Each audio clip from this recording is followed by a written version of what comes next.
सुनैन की बाकायदा शमूलियत की यह तकरीब है जिसमें मेहमान खुसूसी के तौर पर सदर आसिफ अली जरदारी इस तकरीब में मौजूद है, जबकि chairman joint chief of staff committee भी यहां पर पहुंच चुके हैं और इस वक्त चीफ ऑफ नेवल स्टाफ भी इसी तकरीब में मौजूद है। बाकायदा तौर पर इस तकरीब का आगाज कर दिया गया है और कौमी तराने से इस तकरीब का आगाज किया गया है। सदर आसिफ अली जरदारी इस वक्त मेहमान खुसूसी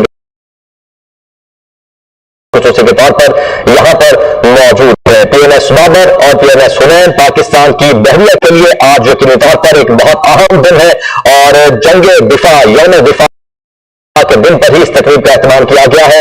2 नए जंगी बहरी जहाजों को पाक बहरिया के बेड़े बाकायदा तौर पर शामिल कर लिया गया है और पुरवकार तकरीब बावकार तकरीब के मनाजिर इस वक्त आप देख रहे हैं। सदर आसिफ अली जरदारी मेहमान खुसूसी के तौर पर इस तकरीब में मौजूद हैं और परेड का मुआयना कर रहे हैं।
मेरे महबूब वतन तुझ पे अगर जां हो निसार, मैं ये समझूंगा ठिकाने लगा सरमाया तन। दिफा वतन मुसल्लह फौज